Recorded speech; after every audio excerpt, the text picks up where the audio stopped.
All right, welcome everyone to our first Title Topics webinar of 2017.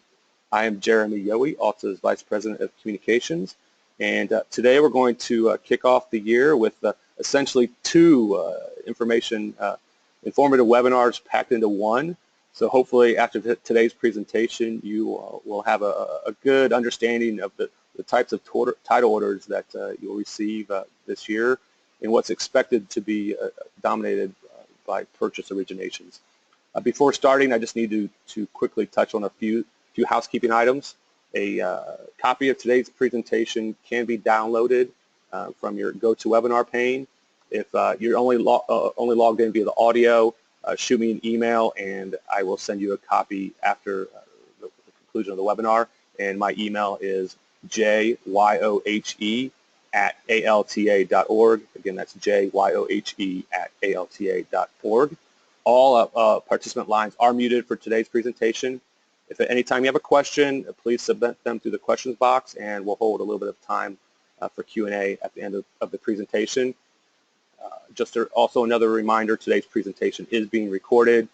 So if there's others in your office you feel be helped with this information, or if you want to go back and listen to it again, the recording will be available on Alta's website, and that will be at alta.org/title topics. And again, that's alta.org/title topics. I need to thank Fidelity National Title Group for sponsoring our Title Topics webinars this year. Their support allows us to continue providing these educational opportunities free of charge. And with that out of the way, let me introduce today's speakers. First, we have Mark Fleming. Mark is Chief Economist for First American Financial. Mark is frequently quoted by several news outlets and industry trade publications ranging from the Wall Street Journal, New York Times, and Housing Wire. And he's a regular guest on several broadcast news channels, including CBS, CNBC, Fox Business News, and NPR. And also joining us today is Jessica Lautz. Jessica has helped us kick off the new year, the past few years, on giving some insight to NAR's homebuyer trends. Jessica is the Managing Director of Survey Research and Communications for the National Association of Realtors, and the core of her research focuses on demographic trends for both NAR members and housing consumers. Jessica analyzes data and writes annual studies such as the member profile and the profile of homebuyers and sellers, which we'll review today. With that, Mark, I'll turn it over to you to get into the meat of the conversation. Thank you, Jeremy, and I apologize in advance to everyone who's listening. I have a cold thanks to my children, but I will battle through and might hit mute a couple times to clear my throat and not subject you to that. So my role here is really to talk about our expectation for the housing market in 2017. I think if 2016 was exciting, I thought it was exciting. Some interesting things happened last year. I think 2017 actually bodes to be even more exciting, particularly considering the administrative and governmental changes that we're going to experience and some degree of uncertainty as to what that means for the housing market. So it should be quite interesting. We'll break it down and first really focus on I want to point out that the challenges that we often face are in our preconceived biases. I love this quote from Mark Twain: "It ain't what you don't know that gets you into trouble, it's what you know for sure that just ain't so." Whenever I say that, it always reminds me of the known unknowns that Dick Cheney mentioned years ago. But I think it's important in housing to sort of focus on these things. There's a number of conventional wisdoms that I think that are out there that a lot of data that we have can actually dispel, and in many cases to the ultimate benefit of the housing market today. And I'm sure everybody has seen this chart in some form or another. This is the homeownership rate charted actually over a relatively long time period, the last 50 years or so. And you can see, pay careful attention to the left-hand axis. It goes from 62 to 70, so it's only an 8 percentage point spread. You actually need to zoom in like that to be able to see much of any variation. We did note, obviously, since 1995 to the peak in the mid-2000s, that the homeownership rate increased from 64 to 69%. There are a number of reasons from that.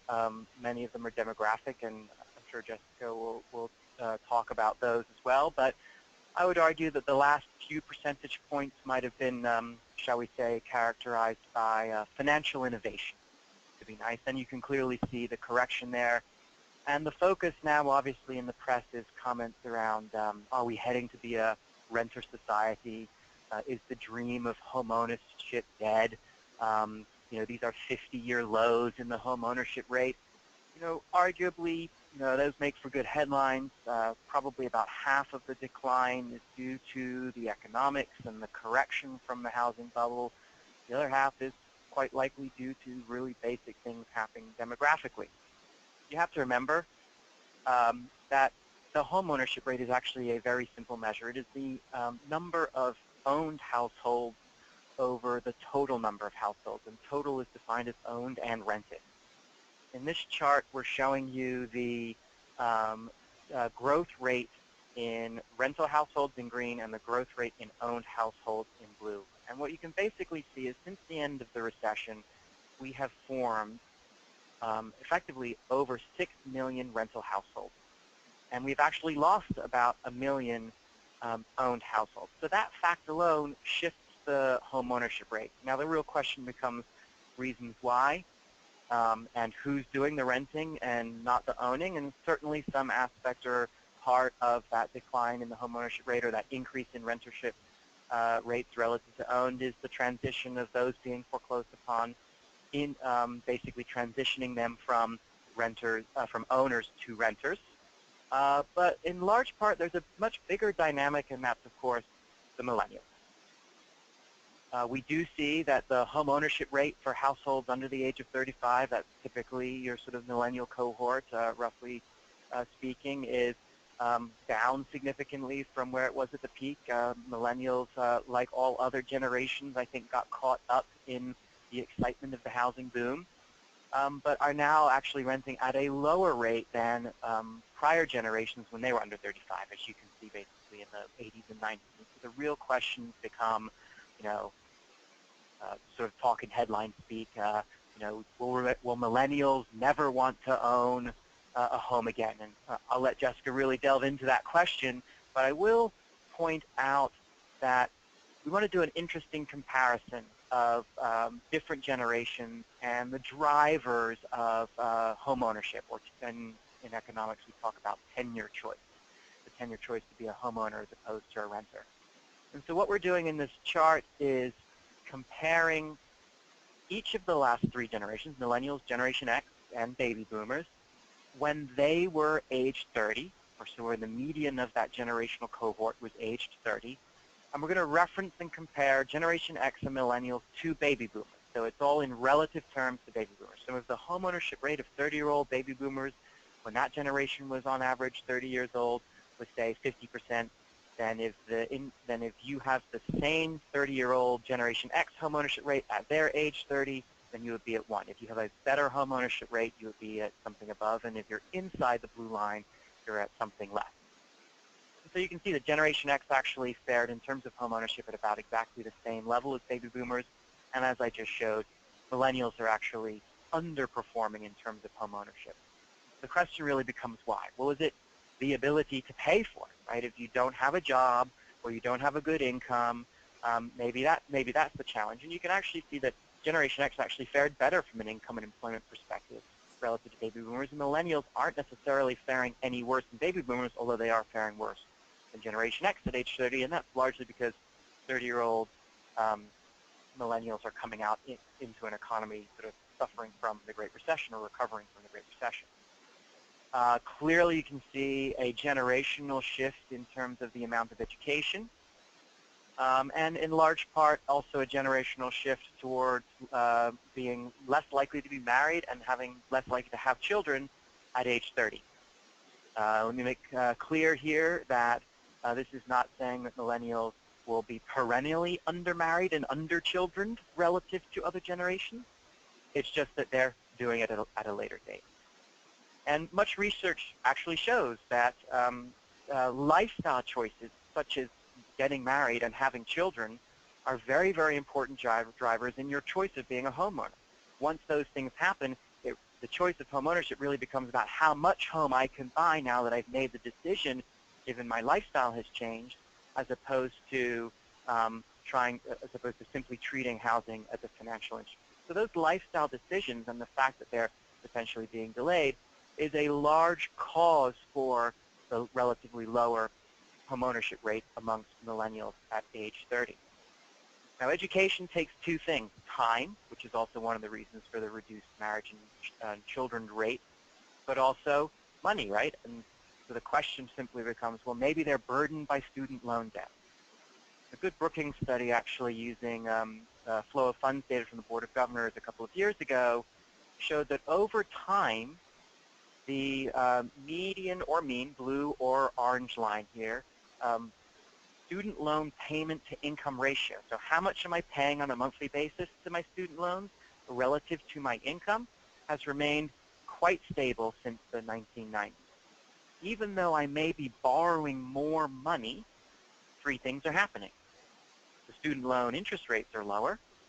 The green bars are showing that the length of term is longer, which is reducing the amount you need to pay per month. And probably most importantly, it's still quite true that if I complete my degree, I earn a much higher income for that student loan debt. In fact, the ROI on the debt you take on relative to the increased earning power you have over your lifetime is very significantly large. So there's still a great benefit to getting an education in that higher income earning power, and the burden that is placed upon you is roughly the same.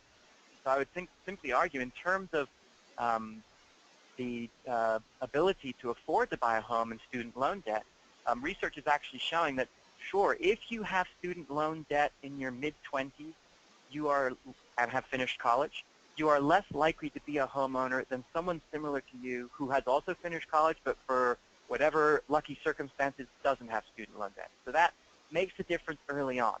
But the difference between those with and without student loan debt who both finished college by the early 30s is negligible in terms of home ownership rates.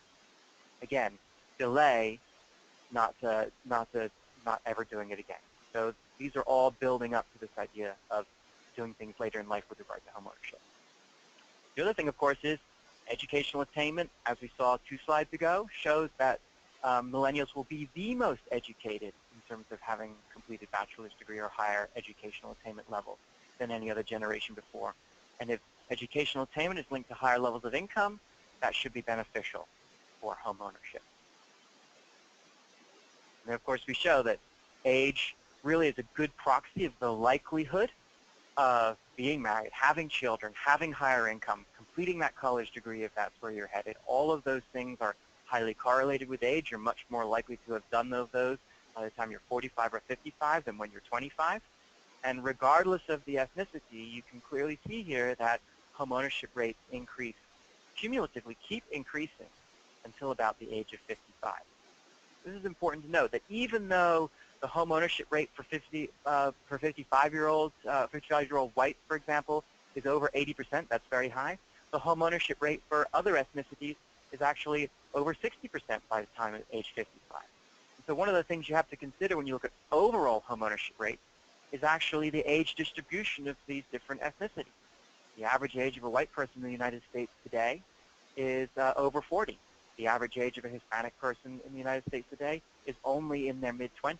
And those things alone indicate the lifestyle decisions have not yet been made, the income has not yet been earned, all of those sorts of things. So really delving into understanding home ownership as a function of all of these different components rather than in overall aggregate, I think is very important and much more insightful.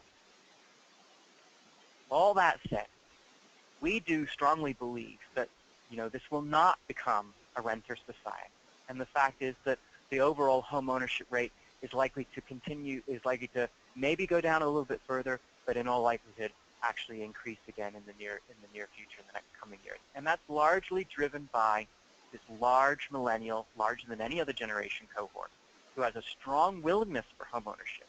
And we just need to allow those individuals to complete that education, to gain that income, to pay off those student loans so that there's no difference between those who do and don't have student loan debt, and make those lifestyle decisions. And then we'll see a very strong surge. In fact, we're already beginning to see the leading edge of that very strong surge in demand for housing in the United States, driven largely by millennials. So we'll move now actually to what does that really mean for the housing market. And I'll admit in my prognostications here that forecasting is quite challenging, except if you're the person who's forecasting in this format. Sunny with a few cloud periods today, and it will be followed by Thursday and Friday. Now I might say, well, the one thing that I know I can forecast quite well is that if you're 30 today, you will be 31 tomorrow. All other things else makes things much more difficult. Take things with a grain of salt and be, I think, be not a pessimist, but be skeptical and create your own informed opinions, I think is very important. So first of all, we'll look at home sales. In this case, existing home sales. The blue line is NAR's series of existing home sales over time. You can see coming out of the recession, the influence of the first-time homebuyer tax credits really moving demand around. The green line is our estimated measure of what we believe is potentially where the market should be, predicated on the fundamentals of economics and demographics and pricing and interest rates and all of those things. We actually find today that we are underperforming our potential in terms of home sales. This is really the vexing questions that we ask ourselves is, why do we not have more? Is it because of these lifestyle choices that have changed? Is it because there's insufficient inventory and therefore buyers are having a hard time finding something to buy? Is it because there's insufficient inventory and sellers are unwilling to list their homes for sale and therefore don't become ultimately a buyer because of that lack of inventory of finding something to buy? So it can play out on both sides of the supply and demand dynamics. This is really the question I think we face in 2017 is how will we address the oncoming demand, particularly from first-time home buyers in millennials aging into home ownership, when many existing homeowners are less incented to buy in the first place, or less incented to sell in the first place, I should say. Well, we can always look to new construction as a source for increasing that inventory. There's no person in that existing home, so if we build more homes and expand the total supply of housing units in the stock, that would be a natural source of supply. The challenge here, of course, as you can see, is we are well below historic norms in terms of our amount of housing that is being built.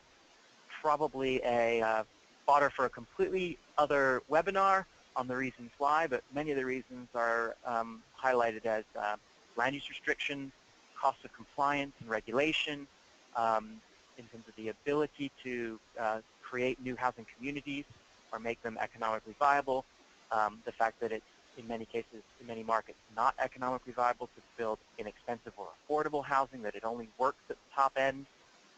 These are all things that are talked about for new home building that would be potential suppressors of demand.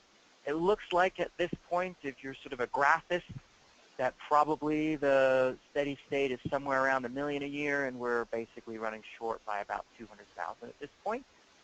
This will only get worse as millennials transition from renting to owning, although we have seen a significant boom in rental apartment development in recent years in response to that millennial demand.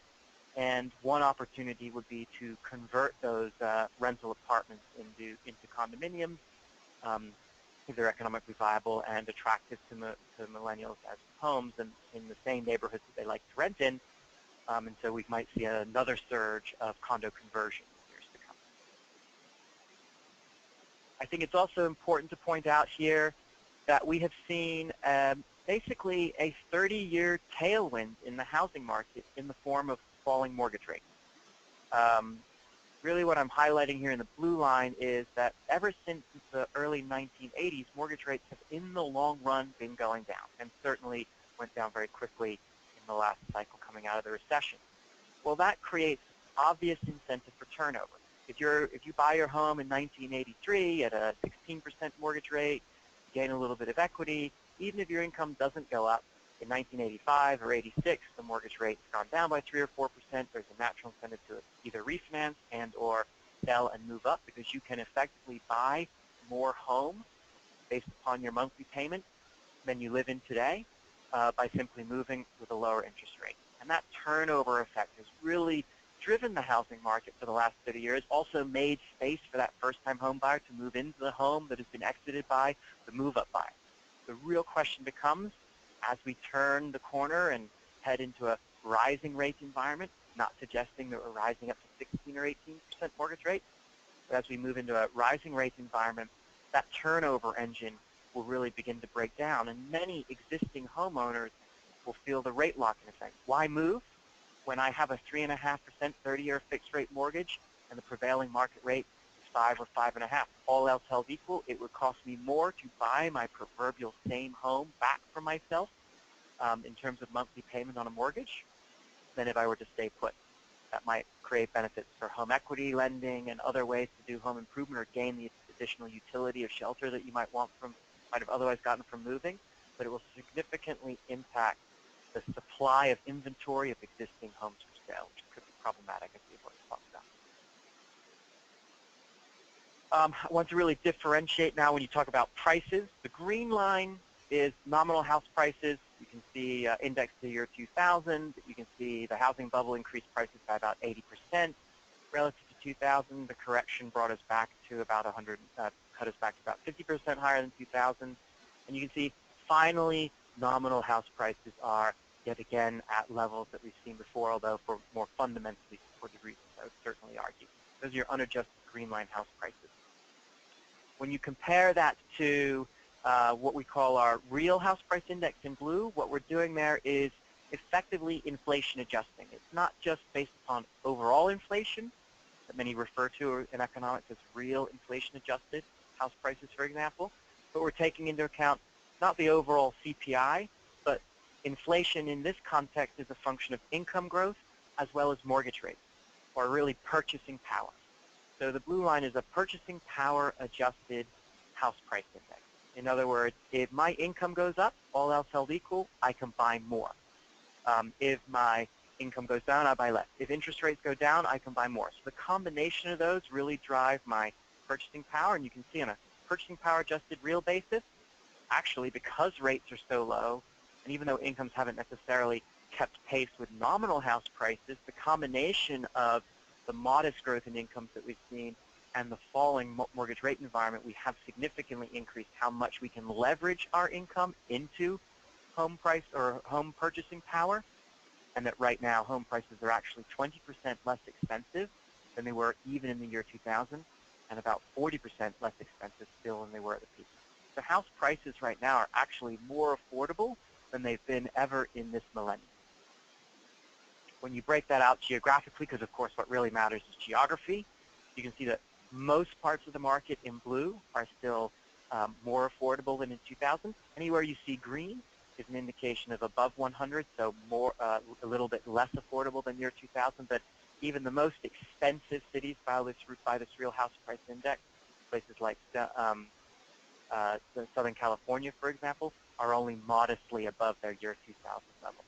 So again, even in markets like San Francisco, while the nominal price is very high, people's incomes there are also very high and are being leveraged by very low mortgage rates, and that is creating a large amount of affordability even in these nominally highly expensive markets.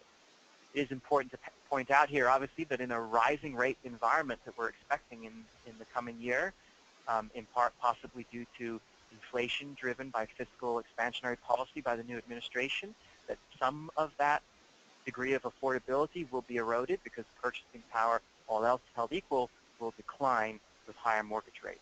But what we also find is that when mortgage rates rise, house price appreciation slows. So the net effect isn't necessarily that detrimental on affordability.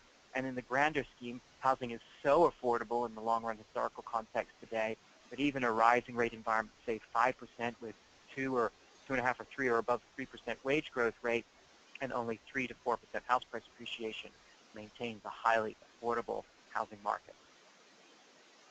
This is why we strongly believe that we see first-time home buyer demand increasing dramatically. When you look at the share of first-time home buyers that are in the Fannie Mae world of sort of mortgage volume in terms of mortgage transactions, that a large degree of their business on the purchase side is coming from first-time home buyers. Those the oldest millennials are certainly beginning to have an impact on the market in terms of demanding housing, and not only demanding it, but importantly, getting it. I mean, these are completed loans to the GSEs. These folks were able to find, even in a tight inventory market, were able to find housing. The first-time home buyer share is rising very quickly, and already beginning to indicate that increasing millennial demand that we'll see for the next few years to come. Well, when we like to really sit down and do a comparison, there's really no one single metric that defines housing health. And so just like we did before with the home ownership rates, we're going to index everything across these different dimensions relative to the peak. So blue line indexed at 100 for all these different dimensions is the peak of the housing market in 2006. You can see light blue is the trough, where clearly we were underperforming in terms of nominal prices, real prices. Home sales were curtailed low. And, of course, the distressed sales, foreclosures and REOs were much, much higher or elevated. So you can see today in our current market in 2016, we're actually doing quite well. Foreclosures and REOs are back to sort of relatively normal levels. Potential home sales, the amount we expect, is right on track. Home ownership rates are right on track or on progress. Where we're really falling down still is in the sales space. And I largely attribute that to the beginnings of these lock-in effects that we're likely to see for the next few years as rates rise, and the intent, that turnover engine that we've had for the last 30 years may not necessarily be as effective as it was before. And with that, Jeremy, I think I'll pass it back to you. All right. Thank you, Mark. Great overview of the housing market. I will now make Jessica the presenter. She's going to dig into some more specific home buyer trends. All right, Jessica. All right. And I'm hoping you guys can now see my screen. I'm going to just keep talking and assume you guys can until I know that you can't. Yep, we can. Okay, great. Thank you. So digging in, I am really excited to hear Mark's presentation. And as all economists will probably say, we agree with a lot of it. We don't agree with some of it. So I'll go over what I'm seeing today in who's buying homes and the demographic changes that we're seeing and how that's driving it. Possibly. Okay. So we hear a lot of myths today and really a lot of rhetoric that's happening about millennials, and I use the term millennials and Gen Y interchangeably, but really I'm talking about anyone who's 18 to 36 years old. And we hear that they want to remain renters or live with their mom and dad in their attic or basement for the rest of their lives. We know that that's not true. We do hear that there's an exodus from the suburbs and everyone's going to move into the city. While that may be a nice place to live, we know that city centers typically don't have the best school systems or the best affordability, so that we're not seeing that either. Something else that we're hearing a lot of is that all of these baby boomers are retiring every day, that they're all going to move down to Florida. And while there is growth there, we're not seeing that everyone wants to downsize from their family traditional home to move there. There are some really big demographic changes that are going to drive headship rates and housing tenure choice in the coming future. And they're already starting to impact who can buy a home today and why they're purchasing a home.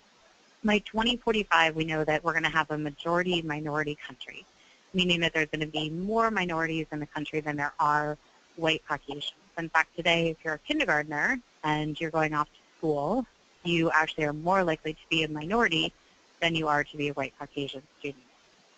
And millennials have taken over baby boomers as the largest generation. And we know that the largest cohort of millennials is actually in their mid-20s. So they're not quite at that home buying age yet, but I'll talk about that more in depth. We also know that one of the really big demographic changes that does impact home ownership and the ability to purchase a home is really the share of single adults out there today compared to married couples. So when we look back in the 1960s, we can actually see that more than 7 in 10 adults were married. And today when we look at it, it's actually only half. So half of adults today are single and half of them are married couples. And that's going to influence who can actually purchase a home, because that really influences the amount of money that's coming into that household. So when I'm going over the profile of home buyers and sellers data, and when I'm going over our home data, I'm really going to be talking about primary residence buyers. And that only accounts for 65% of all the home buyers last year. So we actually have quite a large share of investors and vacation buyers, and that's from a different report. If you're interested in that, that is available. Those buyers, vacation buyers and investment buyers, there's quite a bit of overlap, especially with the Airbnb trend, short-term rentals. We actually tried to take a dive into that last year as well. But what we are focusing on is the profile of home buyers and sellers. We've been doing this report since 1981, the largest demographic report of its kind, and it's the longest running survey of this type as well. And we actually have a very strong response rate to this report that gives us a very small margin of error on an annual basis. When we look at some of these demographic changes, one of them is affordability. So when we look at the rise in household income, this is among home buyers today. So we're actually seeing the household income to get into a home purchase today with heightened credit conditions, and it has been loosening in the last year, but we are seeing that this does play a role here. So we can actually see that the household income has changed quite a bit from pre-recession times to post-recession times. Another thing that we're seeing today actually is single female homebuyers have been second only to married couples since we've been doing this report in 1981. So when we look at the trend line, the red bar are single females. And it was at a high in 2006 at 22%. And we have seen it decline in recent years, but we actually saw it rise to 17%, which is the historical norm looking at this data set. I would expect that in coming years, we would see that rise as well as millennials delay marriage or just decide not to get married. And so you would see more singles in the market. Another impact here, of course, would be baby boomers. So they could be divorcing or be widowed and go out and purchase a home on their own. In fact, we see the typical age of a single female buyer is actually in their 50s. So it's not your typical 30-year-old going out and purchasing their first home. It's actually a little bit older. We have seen that first-time home buyers have risen in the last year. They still are suppressed. The historical norm when we look among primary residence buyers is 40% in this data set. And we've been consistent in our methodology for this report, so we feel quite confident in that number when we look among primary residence buyers. We do know that in 1987, when we had double-digit interest rates, that was quite low at 30%. That is the lowest point that we had recorded. The rise this year is hopeful. There's a few reasons behind that. I hope I included the chart in here. But age is one of them, and the aging millennial generation. But there are a number of hurdles that Gen Yers, millennials, and first-time buyers overall, be it single females who are in their 50s or young millennials, are facing. Rise in student loan debt, flat wages, especially among the younger generation, a rise in rent, so it's difficult to save for a down payment on a home, and then the rise in home prices. And I would add the rise in interest rates, be it in some areas that could be a very small amount that's added on to your mortgage on a monthly basis. One of our economists, Nadia, did a great analysis of this yesterday on a county-by-county basis. So San Francisco, highly impacted, several $100s a month more. I would encourage you to check that out if that's something you're interested in. And just looking to see what the nationwide impact is in your local area. We do a monthly survey, and we look at both owners and those who do not currently own a home. And we see that affordability problems are continuing to increase, at least in the perception of Americans. So we see, though, that homeowners think that now is a good time to buy as they see their home equity increasing. But renters and those who live with someone else are increasingly pessimistic on a monthly basis. In fact, they think it would be difficult to qualify for a mortgage. One of the things that I will say here is that we did survey on looking at how much those individuals think that you need to put down to purchase a home, and there is definitely some financial education that perhaps needs to happen. Many of them think that you need more than 20% to qualify for a mortgage today, which we all know is not true. And there are mortgage programs out there that you can put less than 5% down, and through the GSEs, lower than that, and then local programs as well that can help you with your down payment assistance. So I think there is some financial education and a gap of knowledge out there, especially among those who live with someone else and are renters currently. One of the things that we see is a lack of new homes in the market. So we actually see, since we've been collecting this data, that just 14% of recently purchased homes are new homes. So many buyers today are purchasing a previously owned home, and that's really due to construction. As Mark said, this could be an entire webinar about the reasons behind that as well.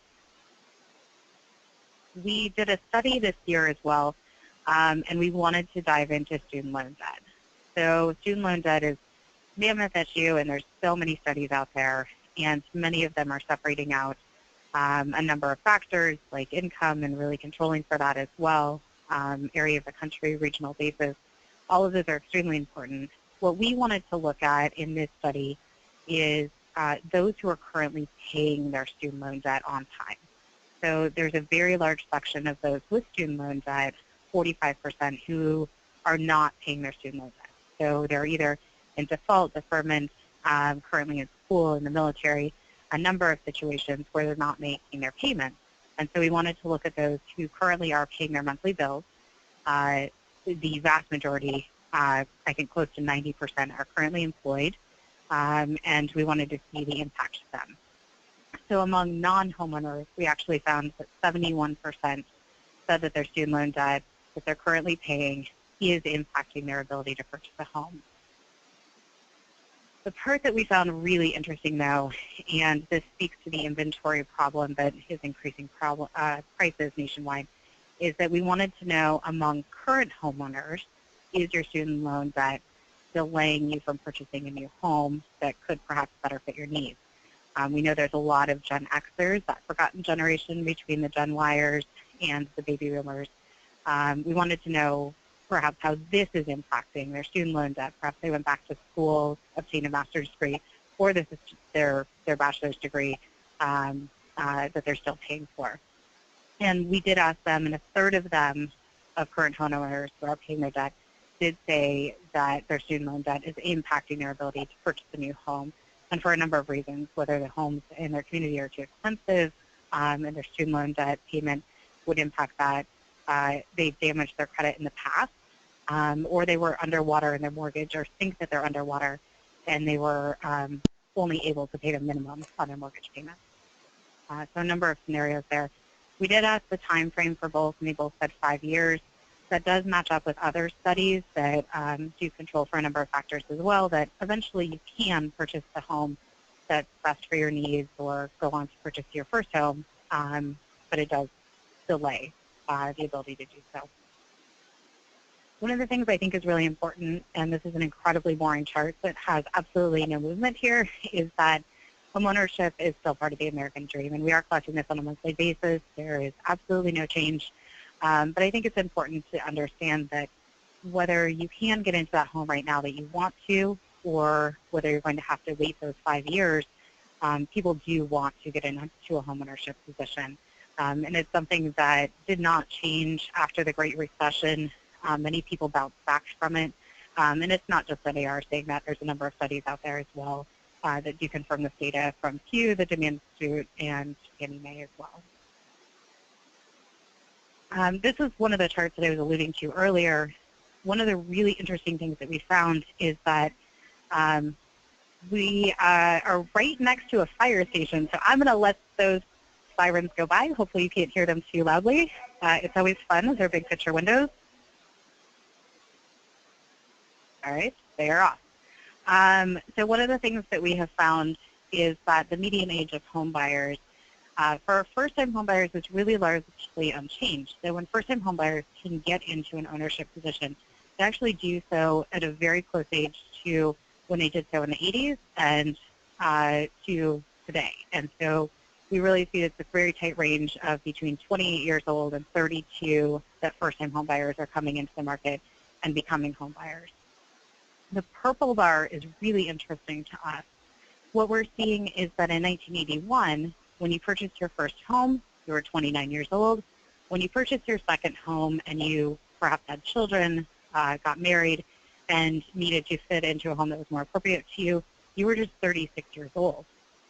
Today, we're actually seeing that a repeat buyer in the market, and this could be their second home or their third home, or so on, we're actually seeing they're 52 years old, so from 36 to 52, and that's quite the increase. So we are seeing that baby boomers today are moving into a home that is not necessarily actually smaller.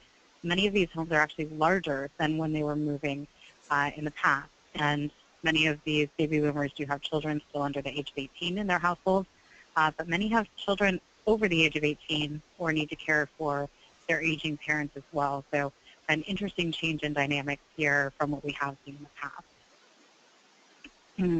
Multi-generational home buying, we've actually seen that 1 in 10 recent home buyers are purchasing a multi-generational home. So this is quite a large home and something that needs to fit a number of generational needs, from aging parents, single floor living, to taking care of their children who are over 18. And that really does have some economic implications as well for these baby boomers who are caring for all of these individuals in their households. One of the dynamics that we were able to collect data on when we put together these trend lines for this report is looking at how do these first-time homebuyers get into an ownership position with the struggles that they are facing.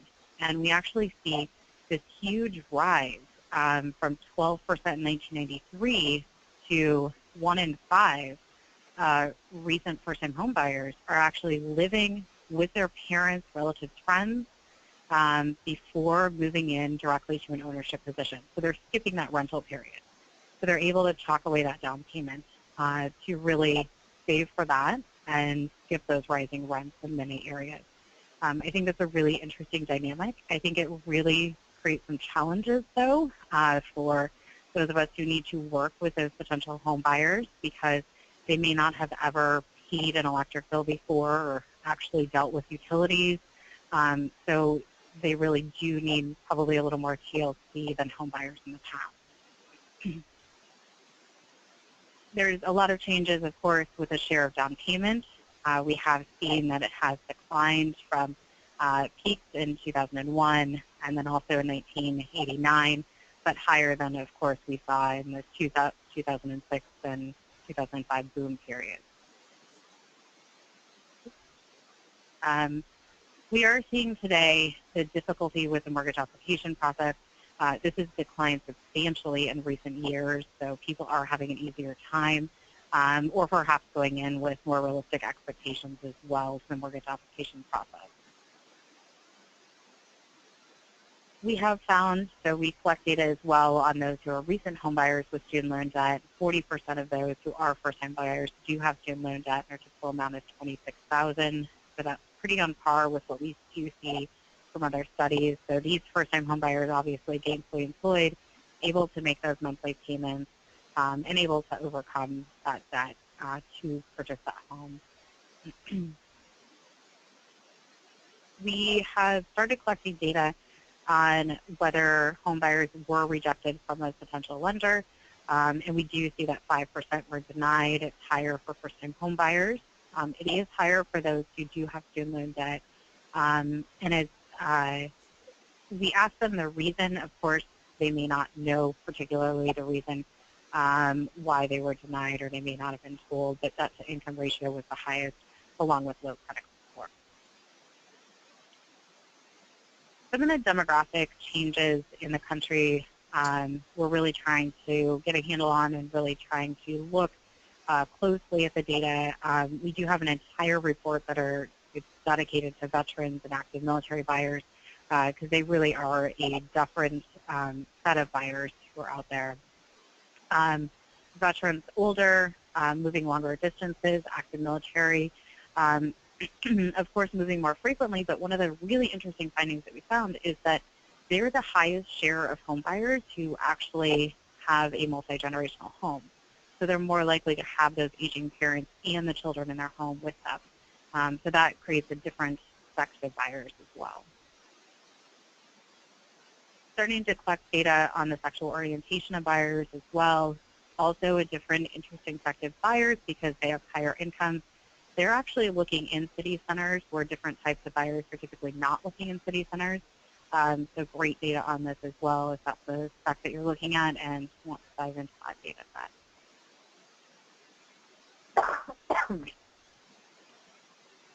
We've been collecting, excuse me,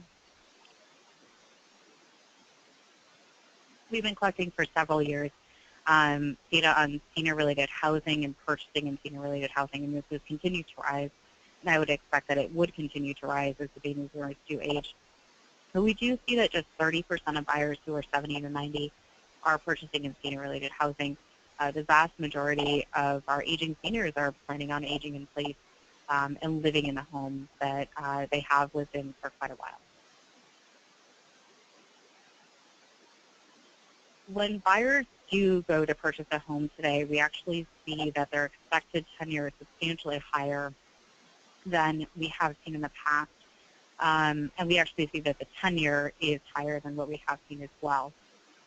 There's a few reasons for that.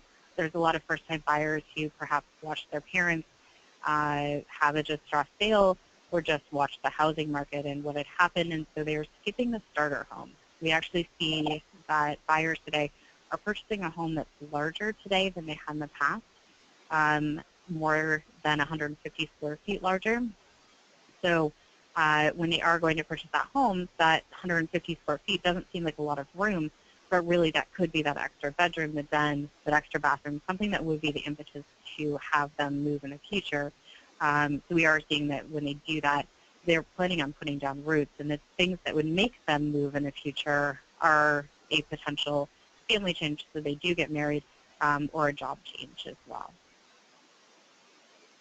We see the actual tenure has risen from 5 and 6 years to 10 years in 2016. Number of reasons, the lock-in effect of interest rates could be playing a role, but also the number of buyers, potential buyers who would be future buyers, who are sellers, who purchased a home 8 to 10 years ago, at the height of the boom, and then unfortunately were underwater in their home. We actually see that near 30% of those who purchased 8 to 10 years ago wanted to sell earlier than they could have because they were underwater. So unfortunately their home sale was stalled.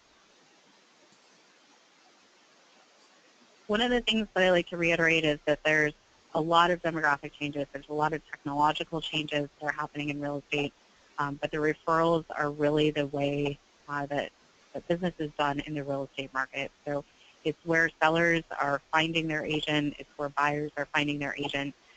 They're generally only reaching out to one person, and it really is word of mouth. It's where our members are finding their business as well, is repeat clients and referrals. And they really need help with just finding the right property. It's been the #1 struggle for home buyers for a few years now. It used to be getting a mortgage, understanding the paperwork, but really it just is finding the right property. And it has been rising in recent years as well. So I really think that speaks to the inventory problem, that where people want to buy is not necessarily where there are affordable homes to do so. And just to underscore the buyer use of agent, it is at nearly an all-time high at 88%, and that has risen substantially from 2000 when it was at 69%. And then on the selling side, just 8% of recent sellers sold via FSBO, for sale by owner. That's the second consecutive year that we've had the lowest share recorded. In the past, it was as high as 21%, and a very high use of agent on the selling side as well at 89%.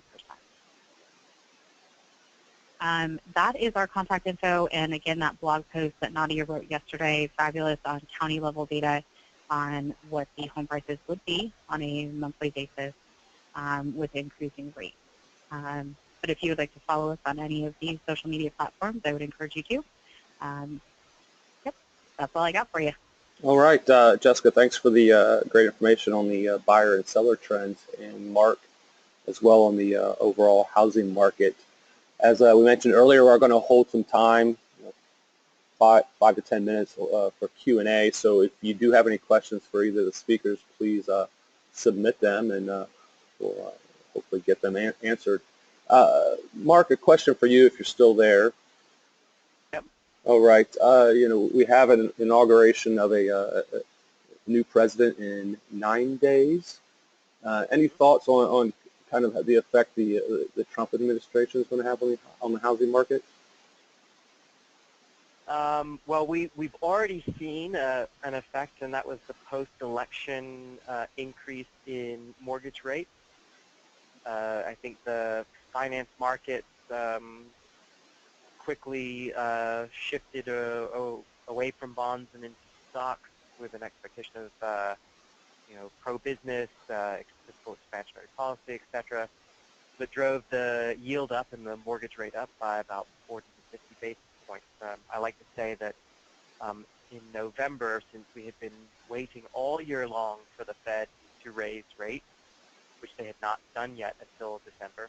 So in November, Trump Yellen, and gave us a rate increase that's now come back a little bit, but so that impact is already there, really being driven by an expectation of fiscal expansionary policy. So the question really becomes, over the next, say, 100 days of the administration, if we begin to see more clearly what that fiscal expansionary policy is going to look like, to the extent of the size of the policy. I mean, will we get a $1 trillion infrastructure bill, or will it be something less?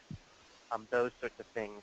How the administration and Congress influence our economy fiscally in the next 6 months to a year will have a significant impact on the housing market, largely due to the fact that the labor market's relatively tight already. We see historically low unemployment rates and wage inflation increasing already. If you throw a lot of fiscal expansion in, that could put further inflationary pressure on wages and inflation in general, as well as the Fed, in response to that inflation, increasing the pace of its adjustments, all of which should result in higher mortgage rates. When you do that, though, our analysis shows that higher mortgage rates are happening because the economy is, improving or getting hot, and a large part of getting hot is defined by increasing wage growth. So even though the cost of borrowing may have increased, your wages have gone up, and so the net effect isn't necessarily all negative. And in addition, when we see mortgage rates increase, we actually see that it slows price appreciation.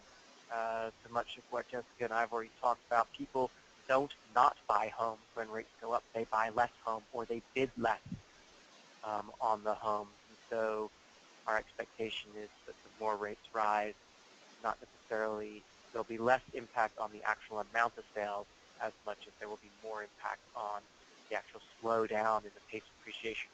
Not suggesting a decline in house prices, but going from a 5 to 6% appreciation rate to maybe a 3 or 4% appreciation rate. That could be thrown out by increased tightness of inventory, but that's sort of downward pressure on prices. So really focus one's eye on what the next 100 days will show in terms of the size and magnitude of fiscal expansionary policy, what that might mean in financial markets in terms of their interpretation of the risk of inflation. All right, thanks for that insight, Mark. Andrew has a question on the kind of the total purchase activity forecasted for 2017. I think the MBA's forecasted 1.2 trillion. That's total originations, and I don't recall offhand what the breakdown is between purchase and refi. Do either of you have that handy by chance? Andrew, if not, I'll follow up with you after the presentation. No, but I mean, the websites are easy to find. If you go to any Fannie, Freddie, MBA, it's very easy to find their forecasts. You're right, the subsequent to the Trump bump, everyone revised. I think everyone has by now revised their forecast to basically increase the rate path for mortgage rates, or the assumption of the future rate path, to land closer to 5 now than before the election occurred. And that cuts, in particular, the refinance market. So more than anything else, the impact of rising rates is seen in a significant reduction in refinance activity, which makes perfect sense because, you know, when rates moderate up towards 5%, there's that many fewer borrowers who have existing mortgages that are now in the money, and there's a disincentive not only to refinance, but as I mentioned before, also disincentive to sell, which is an inventory issue. But the purchase market is actually still expected to expand. In large part, is what Jessica was talking about, all that millennial demand that's all coming. Okay. All right, thanks, Mark. Jessica, this question is probably for you. And Tracy was wondering if you guys have any data on the markets where the multi-general houses are being built. She says they're not seeing that in their market. Rather, they're seeing more senior living complexes. I don't know if there's any data that gives a little more color on where the markets are for multi-general housing. Sure. So I guess specific markets for multi-generational housing, we do see them in more diverse areas. We also see particular builders. Lennar is focusing on multi-generational housing and looking at having essentially an in-law suite that's separate from the house but attached to the house, that doesn't have hot stove cooking, much like an assisted living place would have, that gives separate but attached living areas to that. I know the tiny home movement, there's a lot of information on that in HGTV shows. There are areas where those are being built, but there's a lot of restrictions against them as well. So while they may be popular on TV, there's a lot of code restrictions that are pulling them back. And a lot of NIMBYism of, that's a great TV show, but I don't necessarily want that in my neighborhood. The multi-generational homes that we're seeing when we do collect data on it, they typically are existing homes that were purchased from someone else, but they're much larger living spaces. So when we look at a single female buyer who's buying by herself, she's purchasing a home that's 1,500 square feet. And then when we look at the multi-generational home, it's more than 2,000 square feet, which is the largest among these demographics who are purchasing. I would suggest that these structures probably do have walls, not open living spaces. It's something I've joked about, but I would think that if you have children under the age of 18, adults, children over the age of 18, and grandparents in that one house, they probably all need their own screen time with walls separating them. Okay. Here's another one for you, Jessica, and questions about online realtors. I think websites like Redfin, Zillow. Do you guys have any data on how that has affected the market? I think I have seen NAR data that says it has percentages of, of a home buyer who they begin their search online, but that still the majority of them still end up using a realtor to complete the transaction, to actually make the purchase. Yeah, absolutely. So from the same report, we do track where people do start their search, and they're starting online. They're starting online a few weeks before they actually reach out to a person. There's definitely that millennial fear of reaching out, hating to pick up that phone because they're used to texting or Snapchatting. I would say that starting your search online and then asking mom and dad perhaps, or a neighbor or coworker who has purchased a home, and that's how we do see the referrals of finding an agent are so high and they maintain so high, is that, again, this is the largest purchase, so people feel very comfortable searching online for properties, but not necessarily their agent that they're going to work with. And it's quite traditional in that. One of the changes that we've seen with online activity is the rise in mobile. We started tracking it a few years ago, but we can see this enormous rise of people feeling very comfortable and looking at mobile-ready sites to look at homes while they're standing in their local coffee shop or watching TV. So very common to do that as well. So I'd encourage mobile-ready sites for sure. Yeah, good advice. And kind of a follow-up question to the mobile ability. Does NAR have data on kind of the e-closing trends and in the same vein of being able to be mobile to begin the search, also have the freedom, the mobility to close the transaction at their home while they're eating dinner. Do you guys have data on the interest of home buyers to be able to close electronically? I don't. It's a really interesting question. I think we do have data on things like DocuSign and programs along those lines, but I don't think I have anything on closings that are completely online. So unfortunately, it sounds interesting and would save your hand for sure. Okay. And maybe just, I'm not sure if you guys have any data on this. Peter also wanted to know if you guys had any research on reverse mortgages, maybe possibly a different survey.